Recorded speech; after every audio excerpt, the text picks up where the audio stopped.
ഇന്ത്യയിൽ വർദ്ധിച്ചു വരുന്ന വയലൻസ്, ഹിംസ, ആക്രമണങ്ങൾ, അതിൻ്റെ ഏറ്റവും ഒടുവിലത്തെ ഉദാഹരണങ്ങളായ മണിപ്പൂർ, ഹരിയാനയിലെ ഗുരുഗ്രാം, കഴിഞ്ഞ ദിവസങ്ങളിൽ ട്രെയിനിൽ ഒരു RPF ഉദ്യോഗസ്ഥൻ നടത്തിയ അങ്ങേയറ്റം ഹീനമായ കൊലപാതകങ്ങൾ, ഇത് നമ്മോട് കുറെ കൂടി ജാഗ്രതപ്പെടാൻ ആവശ്യപ്പെടുന്ന സംഭവങ്ങളാണ്. നമ്മുടെ ജാഗ്രതയും പ്രതിഷേധവും നമ്മുടെ ഐക്യദാർഢ്യങ്ങളുമെല്ലാം വളരെ ഗൗരവത്തിൽ നിർവഹിക്കേണ്ട ഒരു സന്ദർഭത്തിലാണ് നമ്മൾ നിലകൊള്ളുന്നത്. ഇന്ത്യയുടെ വിവിധ സാംസ്കാരിക വിഭാഗങ്ങൾ, സാമൂഹ്യ വിഭാഗങ്ങൾ, മത ജാതി വിഭാഗങ്ങൾ, ഇവയുടെ എല്ലാം നിലനിൽപ്പ് തന്നെ ചോദ്യം ചെയ്യപ്പെട്ടുകൊണ്ടിരിക്കുന്ന ഒരു പ്രതിസന്ധി നിറഞ്ഞ കാലത്താണ് നമ്മൾ ജീവിച്ചുകൊണ്ടിരിക്കുന്നത്. സംഘപരിവാർ രാജ്യം ഭരിച്ചുകൊണ്ടിരിക്കുമ്പോൾ അവരുടെ വംശീയ അജണ്ടകൾ, വംശീയ ഉന്മൂലന പദ്ധതികൾ വളരെ വ്യവസ്ഥാപിതമായി ഈ രാജ്യത്ത് നടന്നുകൊണ്ടിരിക്കുകയാണ്. സ്വതന്ത്ര ഇന്ത്യയിൽ 4000-ത്തിലധികം വർഗീയ കലാപങ്ങൾ നടന്നിട്ടുണ്ട് എന്നാണ് കണക്കുകൾ പറയുന്നത്. ചെറുതും വലുതുമായ സംഘർഷങ്ങൾ, വംശഹത്യകൾ വളരെ രൂക്ഷമായ രീതിയിൽ ഇന്ത്യ രാജ്യത്ത് നടന്നിട്ടുണ്ട്. അതിൽ ഏറ്റവും വലിയ ഒരു വംശഹത്യയാണ് ഗുജറാത്ത് വംശഹത്യ എന്ന് പറയുന്നത്. ആ ഗുജറാത്ത് വംശഹത്യക്ക് നേതൃത്വം നൽകിയ ആളുകളാണ് രാജ്യം ഭരിച്ചുകൊണ്ടിരിക്കുന്നത്. അപ്പോൾ തങ്ങളുടെ അധികാര സിംഹാസനത്തിൻ്റെ കാലുകൾ ഉറപ്പിച്ചു നിർത്താൻ അപരരായി പ്രതിഷ്ഠിച്ച ജനതയുടെ ജീവനും രക്തവും വേണമെന്ന നിലപാട് വളരെ കാർക്കശ്യപൂർവ്വം സ്വീകരിച്ചവരാണ് ഈ രാജ്യം ഭരിച്ചുകൊണ്ടിരിക്കുന്നത്.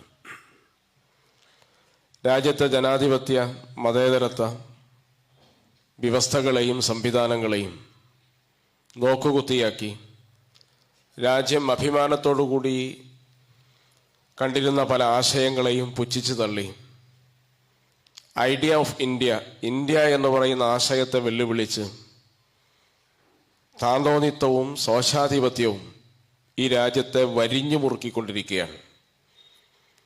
ഫെഡറൽ സംവിധാനങ്ങൾ ഓരോ ദിവസവും തകർത്തുകൊണ്ടിരിക്കുകയാണ്.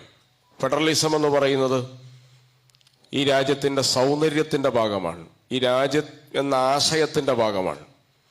ഇപ്പോൾ കഴിഞ്ഞ ബജറ്റ് പ്രഭാഷണത്തിൽ കേന്ദ്ര ധനകാര്യമന്ത്രി ചില നിർദ്ദേശങ്ങൾ വെക്കുന്നുണ്ട്. ആ നിർദ്ദേശങ്ങളെല്ലാം രാജ്യത്തിൻ്റെ ഫെഡറൽ സംവിധാനം തകർക്കുന്നതാണ്. ഒന്ന്, വാഹന രജിസ്ട്രേഷൻ. സാധാരണ കേരളത്തിലുള്ള ആളുകൾ വാഹനം വാങ്ങിയാൽ KL രജിസ്ട്രേഷനിലാണ് വാഹനമുണ്ടാവുക. തമിഴ്നാട്ടുകാരൻ TN ആണ്, തമിഴ്നാട് രജിസ്ട്രേഷനാണ്. കർണാടകക്കാരൻ KA രജിസ്ട്രേഷനാണ്. അതെല്ലാം ഭാരത് രജിസ്ട്രേഷനിലേക്ക് കൊണ്ടുവരണം എന്നാണ്.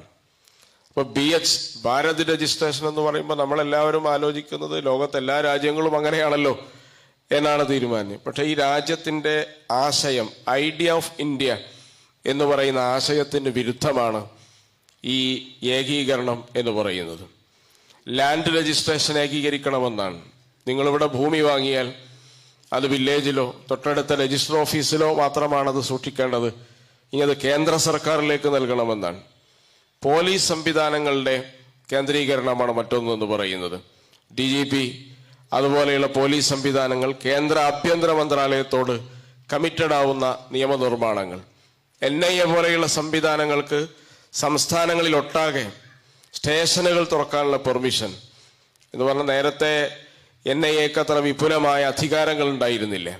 കൊച്ചിയിലും അതുപോലെ ഏത് പ്രദേശങ്ങളിലും ആളുകളെ ചോദ്യം ചെയ്യാനും കേസുകൾ അറ്റൻഡ് ചെയ്യാനും ഒക്കെയുള്ള ഒരു നിരുപാധിക പെർമിഷൻ NIA പോലുള്ള സംവിധാനങ്ങൾക്ക് നൽകിയിരിക്കുകയാണ്. അത് പറഞ്ഞാൽ ഇതൊക്കെ ഫെഡറൽ സംവിധാനത്തെ തകർക്കുന്ന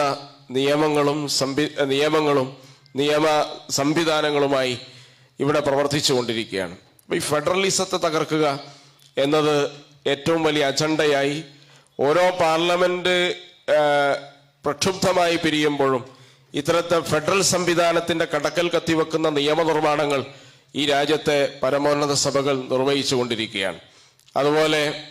അതുപോലെ തന്നെ നിയമങ്ങളിലൂടെയുള്ള ഒരു വംശഹത്യ, വംശീയ ഉന്മൂലനം വളരെ വ്യവസ്ഥാപിതമായി ഈ രാജ്യത്ത് നടന്നുകൊണ്ടിരിക്കുകയാണ്. NRC, CAA പോലെയുള്ള സംവിധാനങ്ങൾ നമുക്കറിയാം. NRC, CAA, കാശ്മീരിന്റെ 370 പ്രത്യേക പദവി റദ്ദാക്കലുമായി ബന്ധപ്പെട്ട സംവാദങ്ങളും വിവാദങ്ങളും നിയമങ്ങളുമൊക്കെ നമ്മൾ കണ്ടതാണ്. അപ്പൊ ഇങ്ങനെ നിയമങ്ങളിലൂടെ ഒരു പ്രത്യേക ജനവിഭാഗത്തെയും സമൂഹത്തെയും ഉന്മൂലനം ചെയ്യാനുള്ള ഒരു പദ്ധതി ഒരു ഭാഗത്ത് നടന്നുകൊണ്ടിരിക്കുകയാണ്. മറുഭാഗത്ത് നമുക്കറിയാം ഇവിടെ പ്രകടമായ ഹിംസകളിലൂടെ വംശീയ ഉന്മൂലനത്തിന് ശ്രമിച്ചുകൊണ്ടിരിക്കുകയാണ്. അതിന് ഏറ്റവും ബീഭത്സമായ ഒരു ഉദാഹരണമാണ് മണിപ്പൂർ എന്ന് പറയുന്നത്. മണിപ്പൂരിലെ ട്രൈബ്സ്, അവിടുത്തെ ഗോത്രവർഗ വിഭാഗങ്ങൾ, അവിടെ അധികവും ഭൂരിപക്ഷവും അത്തരം ജനവിഭാഗങ്ങളാണ്. അവിടെ ഭൂരിഭാഗമുള്ള മെയ്തികൾ എന്ന് പറയുന്ന 53% അവര് മണിപ്പൂരിലെ ജനസംഖ്യയിൽ അവരുള്ളത്. അതുപോലെ കുക്കീസ് 42-43% ജനസംഖ്യയിൽ അവരാണുള്ളത്. ഈ ജനവിഭാഗങ്ങൾ എല്ലാം ട്രൈബ്സാണ്. കുക്കീസ് ക്രൈസ്തവ വിഭാഗത്തിലും അതുപോലെ മെയ്തിയിൽ ഭൂരിഭാഗം ഹിന്ദു വൈഷ്ണവ കൾച്ചറും സ്വീകരിച്ച ആളുകളാണ്. ഇവിടെ കുക്കികളുടെ ഭൂമി ഒഴിപ്പിക്കുവാനും ഭൂമി കയ്യേറ്റം ചെയ്ത ഭൂമിയാണ് എന്ന് പറഞ്ഞുകൊണ്ട് അവരുടെ കിടപ്പാടങ്ങളിൽ നിന്ന് അവരെ ഒഴിപ്പിക്കാനുള്ള പരിശ്രമങ്ങളാണ് ആദ്യമായി മണിപ്പൂരിൽ നടന്നത്. രണ്ടാമത് മൈതീസ് വിഭാഗത്തെ പട്ടികവർഗ പദവി നൽകി അവർക്ക് അതിനുള്ള നിയമനിർമ്മാണം നടത്താനുള്ള പരിശ്രമങ്ങളും ഹൈക്കോടതി അതുമായി ബന്ധപ്പെട്ട ജഡ്ജ്മെന്റുകളും നടത്തിയത് നമുക്ക് കാണാൻ കഴിയും. അതോടുകൂടി ഇവിടെ താഴ്വരകളിൽ താമസിച്ചിരുന്ന മൈതി വിഭാഗത്തിന് ഈ കുക്കി വിഭാഗത്തിന്റെ ഭൂമിയിലേക്ക് കുടിയേറാനും അവരെ കയ്യേറാനും സാധിക്കുന്നുവെന്ന് മാത്രമല്ല, നേരത്തെ തന്നെ അധികാര പങ്കാളിത്തത്തിൽ വലിയ ഒരു വിഹിതമുണ്ടായിരുന്ന ഈ വിഭാഗം ആളുകൾ കൂടുതൽ പ്രബലരും ശക്തരുമായി തീരുന്നു എന്ന ഒരു അവസ്ഥ സംജാതമായപ്പോഴാണ് ഇതിനെതിരെ പ്രതിഷേധങ്ങൾ ഉണ്ടാവുന്നത്, അതുപോലെ തന്നെ പ്രതികരണങ്ങൾ ഉണ്ടാവുന്നത്. അത് പിന്നീട് ഏകപക്ഷീയമായ ഒരു വിഭാഗത്തെ ഉന്മൂലനം ചെയ്യാനുള്ള ഭരണകൂടത്തിന്റെ ആശീർവാദത്തോടു കൂടി നടന്നിട്ടുള്ള ഒരു വംശഹത്യ പദ്ധതിയാണ് മണിപ്പൂരിൽ നടന്നുകൊണ്ടിരിക്കുന്നത്. മുഖ്യമന്ത്രിയുടെ നിലപാട് നിങ്ങൾ എടുത്തു പരിശോധിച്ചാൽ നമുക്കറിയാം. മണിപ്പൂരിൽ അദ്ദേഹം മൈതി വിഭാഗത്തിൽപ്പെട്ട ആളാണ്. 66% മൈതി വിഭാഗത്തിന് യഥാർത്ഥത്തിൽ മണിപ്പൂരിൽ അധികാര പങ്കാളിത്തം എന്ന് പറയുന്നത്. ആ അധികാര പങ്കാളിത്തമുള്ള ആളുകൾ കൂടുതൽ പ്രബലരാവുകയും നേരത്തെ അധികാരത്തിൽ നിന്ന് പുറന്തള്ളപ്പെട്ട ആളുകൾ കൂടുതൽ പുറന്തള്ളപ്പെടാൻ കാരണമാവുകയും ചെയ്യുന്ന ഒരു സാമൂഹ്യ സന്തുലിതത്വം തെറ്റാനുള്ള ഈ നിയമത്തിനെതിരെയുള്ള പ്രതിഷേധങ്ങളാണ് ഒടുവിൽ ഒരു വിഭാഗത്തിനെതിരെയുള്ള രൂക്ഷമായ ആക്രമണങ്ങളായി മാറുന്നത്. വീടുകൾ തകർക്കുന്നു, ചർച്ചുകൾ തകർക്കുന്നു, അവരൊരുമിച്ച് കൂടിയ പ്രദേശങ്ങളിൽ അഗ്നിക്കിരയാക്കുന്നു, അവരുടെ കച്ചവട സ്ഥാപനങ്ങളും സംവിധാനങ്ങളുമെല്ലാം നിർദാക്ഷിണ്യം തകർക്കപ്പെടുന്നു. അതുപോലെ അവരുടെ ജനവാസ കേന്ദ്രങ്ങളിലേക്ക് ആക്രമണങ്ങൾ അഴിച്ചുവിടുന്നു. അതൊക്കെ ഭരണകൂട സംവിധാനങ്ങളാണ്. അത് ഏറ്റവും നിഷ്ഠൂരമായ രംഗമാണ് പരസ്യമായി കുക്കി വംശജരായ സ്ത്രീകളെ റേപ്പ് ചെയ്യുന്നത് വീഡിയോയിലൂടെ നമ്മൾ കണ്ടതാണ്. അതിന് ഏറ്റവും ഒടുവിലത്തെ ഏറ്റവും ബീഭത്സമായ ഒരു രീതിയാണ് ഇത്. ഈ മണിപ്പൂരിലെ ഇത്രയും ദിവസങ്ങൾ പിന്നിട്ട ഒരുപാട് ദിവസത്തെ ഒരു പ്രോസസ്സാണ്. ആ പ്രോസസ്സിൽ 1-2 ദൃശ്യങ്ങൾ മാത്രമാണ് ലോകത്ത് നമുക്ക് വെളിപ്പെട്ട് കിട്ടിയത്. കാരണം നെറ്റ് ബാൻ ചെയ്തിരിക്കുകയാണ്. ഇന്റർനെറ്റ് കണക്ഷൻ ഇന്നലെ ഇന്റർനെറ്റ് കണക്ഷൻ ബാൻ ചെയ്ത മറ്റൊരു സ്ഥലമാണ് ഹരിയാനയിൽ ഗുരുഗ്രാമിലും നൂഹിലുമൊക്കെ ഭാഗികമായി നെറ്റ് കണക്ഷൻ വിച്ഛേദിച്ചിരിക്കുകയാണ്. അവിടെയും ഇതുപോലെയുള്ള ആക്രമണങ്ങളിലേക്ക് നമുക്കറിയാം. അവിടെ ആസൂത്രിതമായ ഒരു പള്ളി തകർക്കുകയും ആ പള്ളിയിൽ കിടന്നുറങ്ങിയ അവിടുത്തെ ഡെപ്യൂട്ടി ഇമാം മുഹമ്മദ് ഷാദിനെ വെട്ടിയും കുത്തിയും 13ഓളം മുറിവുകളാണ് അദ്ദേഹത്തിന്റെ ശരീരത്തിലുള്ളത്. അദ്ദേഹത്തെ തടയാൻ വന്നവരാണ് ഇപ്പോൾ അദ്ദേഹം വെടിയേറ്റ് ICUവിലാണ്. അപ്പൊ നമുക്കറിയാം ഗുരുഗ്രാം എന്ന് പറയുന്നത് ഇന്ത്യയിലെ ഏറ്റവും പ്രധാനപ്പെട്ട ഒരു വാണിജ്യ നഗരമാണ്. BMW, പെപ്സി, കൊക്കോകോള, ഹ്യുണ്ടായി, അതുപോലെ ഫോർച്യൂൺ തുടങ്ങിയ പ്രഗത്ഭരായ കമ്പനികളുടെ ഹെഡ് ക്വാർട്ടേഴ്സ് സ്ഥിതി ചെയ്യുന്ന സ്ഥലമാണ്. അത് വ്യവസായ നഗരമാണ്. ഈ വ്യവസായ നഗരത്തെ ചുറ്റിവളഞ്ഞ ഒരുപാട് സാമ്പത്തിക താല്പര്യങ്ങളും മോഹങ്ങളും ഒക്കെ അതിന്റെ പിന്നിൽ പ്രവർത്തിക്കുന്നുണ്ട്. അതിന്റെ ഒരു ദല്ലാൽ പണിയാണ് ഇവിടെ RSSും സംഘപരിവാരം പോലെയുള്ള സംവിധാനങ്ങൾ നിർവഹിച്ചു കൊണ്ടിരിക്കുന്നത്. അപ്പൊ ഇതിന്റെ തുടർച്ചയാ. ട്രെയിനിൽ നടന്ന, അതിന്റെ മുമ്പ് നടന്ന ട്രെയിനിലെ കൊലപാതകങ്ങൾ നിങ്ങൾ എടുത്ത് പരിശോധിച്ച് നോക്കുക. അവിടെ പറയുന്നത് നിങ്ങൾ യോഗിക്കും മോദിക്കും വോട്ട് ചെയ്യണം എന്ന് പരസ്യമായി പറഞ്ഞ് ആഹ്വാനം ചെയ്താണ് ഒരു RPF ഉദ്യോഗസ്ഥൻ യഥാർത്ഥത്തിൽ തന്നെ മുസ്ലിംകളായ യാത്രക്കാരെ തെരഞ്ഞുപിടിച്ച് 3 ആളുകളെ കൊല ചെയ്യുകയും തന്റെ സഹപ്രവർത്തകനായ ആളെയും വധിക്കുകയും ചെയ്യുകയാണ്. ഈ സഹപ്രവർത്തകനായ ടിക്കാറാം മീണ എന്ന് പറഞ്ഞ അദ്ദേഹത്തിന്റെ ബന്ധുക്കൾക്ക് സർക്കാർ 25 ലക്ഷം നഷ്ടപരിഹാരം പ്രഖ്യാപിച്ചിട്ടുണ്ട്. പക്ഷേ കൊല ചെയ്യപ്പെട്ട 3 മുസ്ലിം പാസഞ്ചേഴ്സിന് ഇതുവരെ ഒരു നഷ്ടപരിഹാരവും പ്രഖ്യാപിച്ച് നമ്മൾ കണ്ടിട്ടില്ല. അപ്പൊ യഥാർത്ഥത്തിൽ ഇത്രയും പച്ചയായ, വളരെ വ്യക്തമായ, നഗ്നമായ ഹിംസകൾ ഈ രാജ്യത്ത് നടന്നുകൊണ്ടിരിക്കുമ്പോൾ ഉത്തരവാദപ്പെട്ട ഭരണകൂടങ്ങൾ, സംവിധാനങ്ങൾ എല്ലാം നിഷ്ക്രിയമായി നോക്കി നിൽക്കുകയാണ്. സുപ്രീം കോടതി വളരെ അപൂർവമായി നേരിട്ട് ഈ കേസിൽ ഇടപെടുകയാണ്. മണിപ്പൂർ നമുക്കറിയാം, സുപ്രീം കോടതി ഒരു ഭരണകൂടത്തിന്റെ ഉത്തരവാദിത്തം നിർവഹിക്കുകയാണ്. സുപ്രീം കോടതി അതിനെ വളരെ ഗൗരവത്തിൽ കണക്കിലെടുക്കുകയാണ്. പക്ഷെ ഭരണകൂടങ്ങൾ മിണ്ടുന്നില്ല. ഭരണകൂട സംവിധാനങ്ങൾ അതിനെക്കുറിച്ച് മൗനം പാലിക്കുകയാണ്. ചരിത്രത്തിൽ പ്രതിപക്ഷ കക്ഷികളെല്ലാം അപൂർവമായി യോജിച്ചുകൊണ്ട് അവിശ്വാസം കൊണ്ടുവരികയും പ്രധാനമന്ത്രിയെ കൊണ്ട് ഈ വിഷയത്തിൽ എന്തെങ്കിലും പറയിപ്പിക്കണം. നിങ്ങൾ ആലോചിച്ചു നോക്കൂ, ലോകത്തെ ലാർജസ്റ്റ് ഡെമോക്രാറ്റിക് കൺട്രി എന്ന പേരിൽ നമ്മൾ അഭിമാനം കൊള്ളുകയാണ്. ഈ രാജ്യത്തൊരു പ്രധാനമന്ത്രി 100 കണക്കിന് മനുഷ്യർ കൊല ചെയ്യപ്പെടുകയും അവർക്ക് പരിക്ക് പറ്റുകയും അവരുടെ വീടുകളും അവരുടെ ആരാധനാലയങ്ങളും തകർക്കുകയും ചെയ്തിട്ടും മൗനം പാലിച്ചുകൊണ്ടിരിക്കുക. ആ പ്രധാനമന്ത്രി മിണ്ടാൻ ഈ രാജ്യത്തെ മുഴുവൻ സംവിധാനങ്ങളും അത്യധ്വാനം ചെയ്യുക എന്നൊരു വൈരുദ്ധ്യമാണ് ഇപ്പോൾ നടന്നുകൊണ്ടിരിക്കുന്നത്. ആ പ്രധാനമന്ത്രി യഥാർത്ഥത്തിൽ ഇവിടെ ഉള്ള ഭരണകൂടങ്ങൾ, ഭരണ സംവിധാനങ്ങൾ, അവിടെ ഏറ്റവും പ്രധാനമായത് നമുക്കറിയാം. ഇപ്പൊ ട്രെയിനിൽ ഈ വെടിവെപ്പ് നടത്തിയ ഉദ്യോഗസ്ഥനെ കുറിച്ച് കേന്ദ്രമന്ത്രി പറയുന്നത് ഒരു വിഷാദിയായ ഒരാളുടെ കൈക്രിയകൾ എന്നാണ്. വിഷാദിയായ ഒരു മനുഷ്യന്റെ പാവം ചെയ്തികൾ എന്ന വളരെ ലഘൂകരിച്ചാണ് ഇത്രയും ബീഭത്സമായ ഒരു കൊലപാതകത്തെ, ക്രൂരകൃത്യത്തെ മന്ത്രിമാരും ഉത്തരവാദപ്പെട്ടവരും അതിനെ മനസ്സിലാക്കിയതെന്ന് അത്യന്തം ഖേദകരമാണ്. അപ്പൊ നടന്നുകൊണ്ടിരിക്കുന്നത് ഒരു വംശീയ ഉന്മൂലന പദ്ധതിയാണ്. അത് നോർത്തിലും ഈസ്റ്റിലും വെസ്റ്റിലും ഒരേ സമയം നടന്നുകൊണ്ടിരിക്കുകയാണ്. ഒന്ന് ട്രെയിനിലാണ്, ഒന്ന് മണിപ്പൂരിലാണ്, മറ്റൊന്ന് ഹരിയാനയിലാണ്. ഇത് 3ഉം പ്രത്യേകമായ ഒരു സംവിധാനങ്ങളും കണക്ഷനും ഇതിനുമുണ്ട്. ഒരു സുപ്രഭാതം സ്പോണ്ടേനിയസ് ആയി നടക്കുന്നതല്ല.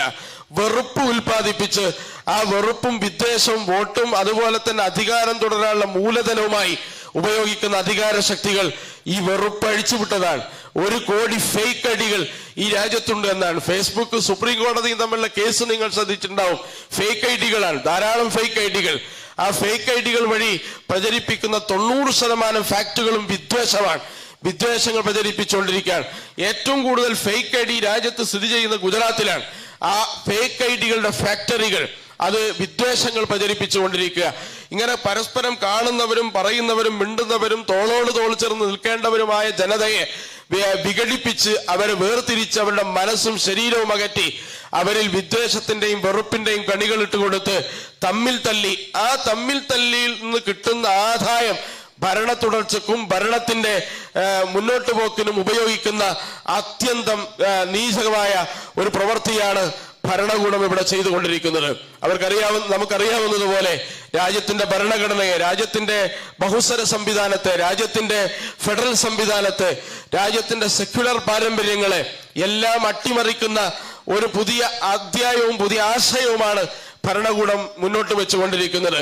അതിന്റെ ഏറ്റവും അപകടകരമായ ഒന്നിലേക്ക് പ്രവേശിക്കാനുള്ള ഒരുക്കങ്ങളാണ് RSSനെ പോലെയുള്ള സംഘങ്ങൾ ഈ രാജ്യത്ത് നടത്തിക്കൊണ്ടിരിക്കുന്നത്. അതിന്റെ ഒരുക്കങ്ങൾ നാഗ്പൂർ കേന്ദ്രീകരിച്ചുകൊണ്ട് നടന്നുകൊണ്ടിരിക്കുകയാണ്. ഇന്ത്യയിലെ പ്രധാനപ്പെട്ട നിയമവിദഗ്ധന്മാരെല്ലാം ഹയർ ചെയ്തുകൊണ്ട് ഇന്ത്യൻ കോൺസ്റ്റിറ്റ്യൂഷൻ എങ്ങനെ മാറ്റാൻ കഴിയുമെന്നതിനെ കുറിച്ചുള്ള വർക്ക്ഷോപ്പുകളും പഠന ശിബിരങ്ങളും നടന്നുകൊണ്ടിരിക്കുകയാണ്. അവർക്ക് അനുകൂലമായി അവരുടെ വംശീയ ഹൈറാർക്കികൾ പരിപാലിക്കാൻ ആവശ്യമായ ഒരു രാഷ്ട്ര സംവിധാനം നിലവിൽ വരാനുള്ള പദ്ധതികൾ അവർ ആവിഷ്കരിച്ചു കൊണ്ടിരിക്കുകയാണ്. ഇവിടെ ഇന്ത്യ എന്ന് പറയുന്ന ആശയം തകരുന്നു. ഇവിടത്തെ ന്യൂനപക്ഷ ദളിത് വിഭാഗങ്ങൾ അരക്ഷിതരാകുന്നു. സച്ചാർ കമ്മിറ്റി മുമ്പേ തന്നെ രേഖപ്പെടുത്തിയ നമുക്കറിയാം, ഇന്ത്യയിലെ മുസ്ലിങ്ങൾ വളരെയധികം അരക്ഷിത ബോധം അനുഭവിക്കുന്നവരാണ്. സാമൂഹ്യ സുരക്ഷിതത്വം ദാരിദ്ര്യവും ഒരുമിച്ച് അനുഭവിക്കുന്നവരാണ് കോടിക്കണക്കിന് ഇന്ത്യയിലെ മുസ്ലിങ്ങൾ എന്ന് പറയുന്നത്. അത് കൂടുതൽ ശക്തിപ്പെട്ടുകൊണ്ടിരിക്കുകയാണ്.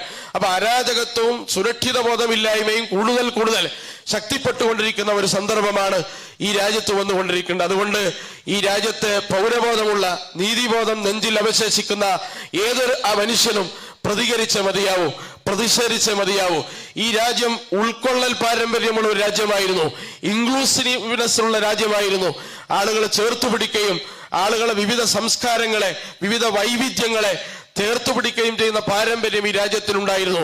ആ ചേർത്തുപിടിക്കൽ, ഉൾക്കൊള്ളൽ ശേഷിക്കെതിരെ വലിയ ഒരു കലാപമാണ്, വലിയ നീക്കമാണ് സംഘപരിവാർ ആശയങ്ങൾ നടത്തിക്കൊണ്ടിരിക്കുന്നത്.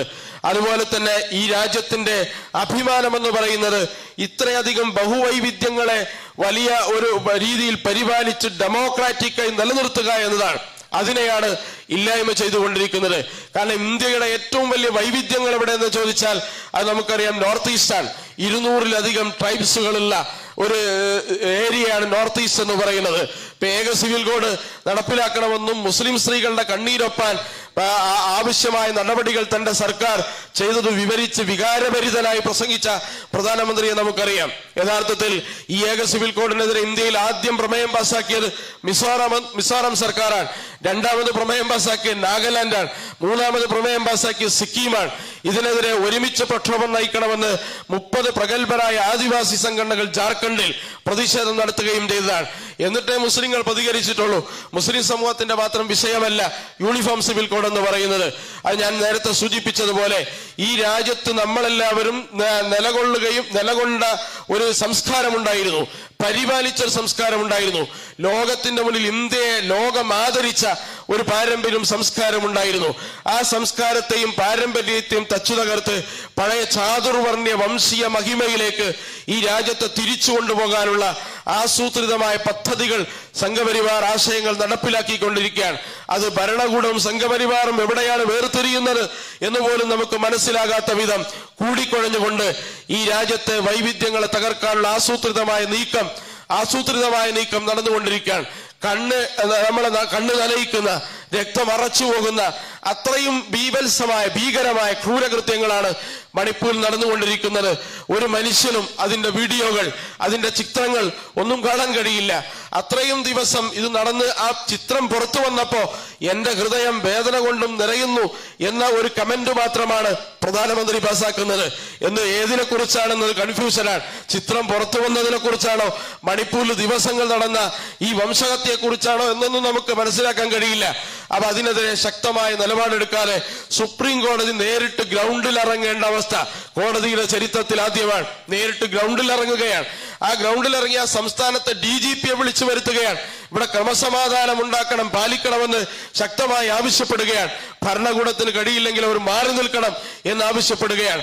അപ്പൊ ഈ രാജ്യത്തെ നിയമ സംവിധാനങ്ങളും ഈ രാജ്യത്തെ മറ്റു ക്രമസമാധാന പരിപാലന എല്ലാ സംവിധാനങ്ങളും നോക്കുകുത്തിയായി മനുഷ്യരുടെ മേൽ കരാളമായ ആധിപത്യം നേടിക്കൊണ്ടിരിക്കുന്ന ഈ സന്ദർഭത്തിൽ മനുഷ്യത്വം മരവിച്ചിട്ടില്ലാത്ത, നീതിബോധം ഒരിക്കലും പറ്റിയിട്ടില്ലാത്ത, പൗരബോധം അവശേഷിക്കുന്ന മുഴുവൻ മനുഷ്യരും ജാതി മതഭേദമന്യേ ഈ രാജ്യത്തിന്റെ രക്ഷയ്ക്കു വേണ്ടി, ഈ രാജ്യത്തിന്റെ വൈവിധ്യങ്ങളെ നിലനിർത്താൻ വേണ്ടി, ഈ രാജ്യത്തെ ഫെഡറൽ സംവിധാനത്തെ നിലനിർത്താൻ വേണ്ടി ഒരുമിച്ച് കൈകോർത്ത് ചേർത്ത് പിടിക്കേണ്ട പ്രധാനപ്പെട്ട ഒരു സന്ദർഭത്തിലാണ് ജമാഅത്തെ ഇസ്ലാമി ജനജാഗ്രതാ സദസ് ഇവിടെ സംഘടിപ്പിച്ചിട്ടുള്ളത്. മണിപ്പൂരിൽ ജമാഅത്തെ ഇസ്ലാമി നമുക്കറിയാവുന്നതാണ്. ജമാഅത്തെ ഇസ്ലാമി വളരെ ഒരു ചെറിയ പ്രസ്ഥാനമാണ് മണിപ്പൂരിൽ. അവിടെ റിലീഫ് പ്രവർത്തനങ്ങൾ ഏറ്റവും കൂടുതൽ അവിടെ ദുരിതാശ്വാസ ക്യാമ്പുകളിൽ, പ്രത്യേകിച്ച് കുക്കി താമസിക്കുന്ന ക്യാമ്പുകളിൽ ദുരിതാശ്വാസ റിലീഫ് പ്രവർത്തനങ്ങൾ മുന്നിട്ട് നിൽക്കുന്ന ഒരു മുസ്ലിം സംഘടന കൂടിയാണ് ജമാഅത്തെ ഇസ്ലാമി എന്ന് പറയുന്നത്. അപ്പൊ ഏത് സന്ദർഭങ്ങളിലും ഇന്ത്യയിലെ ഇത്തരം ദുരിതാശ്വാസ പ്രവർത്തനങ്ങളിലെല്ലാം വളരെ മികവ് പുലർത്തിയ പ്രവർത്തനങ്ങൾ കാഴ്ചവെച്ച ഒരു പ്രസ്ഥാനമാണ് ജമാഅത്തെ ഇസ്ലാമി എന്ന് പറയുന്നത്. ദുരിതാശ്വാസ പ്രവർത്തനങ്ങൾ മാത്രമല്ല, നീതിക്ക് വേണ്ടിയുള്ള ശബ്ദത്തിൽ, അതുപോലെ നീതിക്ക് വേണ്ടിയുള്ള പ്രതിഷേധത്തിൽ, നീതിക്ക് വേണ്ടിയുള്ള ശബ്ദം തെരുവുകളിലും അതുപോലെ തന്നെ സദസ്സുകളിലും മറ്റു പല സംവിധാനങ്ങളിലും അതിന്റെ മീഡിയ സംവിധാനങ്ങളിലും ഉറക്കെ മുഴക്കുന്നതിൽ വിട്ടുവീഴ്ചയില്ലാത്ത നിലപാട് സ്വീകരിച്ച പ്രസ്ഥാനമാണ് ജമാഅത്തെ ഇസ്ലാമി എന്ന് പറയുന്നത്. അതുകൊണ്ട് ഈ സന്ദർഭങ്ങളിൽ ജാതി മതഭേദമന്യേ എല്ലാവരും ഒരുമിച്ച് നിന്നുകൊണ്ട് ഇതിനെതിരെ ശബ്ദിക്കാൻ ബാധ്യതപ്പെട്ട ഏറ്റവും പ്രധാനപ്പെട്ട കാലത്താണ് നമ്മൾ ജീവിക്കുന്നത്. ജൂതന്മാരായ ആളുകളെ കോൺസെൻട്രേഷൻ ക്യാമ്പുകളിലേക്ക് ബസ്സിൽ കൊണ്ടുപോകുമ്പോ ഹിറ്റ്ലറിന്റെ പട്ടാളം, ഹിറ്റ്ലറിന്റെ നാസി സൈന്യം ഈ ജൂതന്മാരെ കോൺസെൻട്രേഷൻ ക്യാമ്പിലേക്ക് ഇഞ്ചിഞ്ചായി കൊല ചെയ്യാൻ കൊണ്ടുപോകുമ്പോ ജൂതന്മാരായ ആളുകൾ ബസ്സിൽ കയറി തർക്കിക്കാറുണ്ടായിരുന്നുവെന്നാണ് ചരിത്രം. സൈഡിലെ സീറ്റിൽ ഇരിക്കാൻ വേണ്ടി ഇതിലാര് പ്രതിഷേധിക്കും, ആർക്കെതിരെയുള്ള ആക്രമണമാണ്, ആരാണ് മുന്നിൽ നിൽക്കേണ്ടത് തുടങ്ങിയ പല്ലവികളെല്ലാം മാറ്റിവെച്ചുകൊണ്ട് ഇത് മനുഷ്യത്വത്തിനെതിരെയുള്ള പരസ്യമായ കലാപ പ്രഖ്യാപനമാണ്. ഇത് പൗരബോധത്തിനെതിരെയുള്ള പരസ്യമായ വെല്ലുവിളിയാണ്.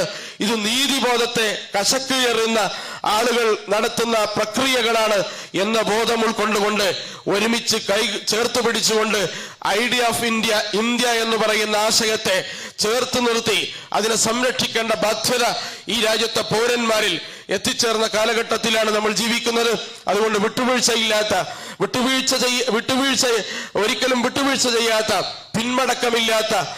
പിന്മടക്കമില്ലാത്ത നെഞ്ചുറപ്പുള്ള പ്രതിഷേധങ്ങൾ ഈ രാജ്യത്തിന്റെ തെരുവുകളിലും ഈ രാജ്യത്തിന്റെ സമൂഹ മനസാക്ഷികളിലും ഈ രാജ്യത്തിന്റെ ജനാധിപത്യ ബോധത്തിലും ഉയർന്നു വരേണ്ടതുണ്ട് എന്ന് ആവശ്യപ്പെട്ടുകൊണ്ട് ഈ ജനജാഗ്രതാ സദസ്സ് ഇവിടുത്തെ ഒരു പരിച്ഛേദമാണ്.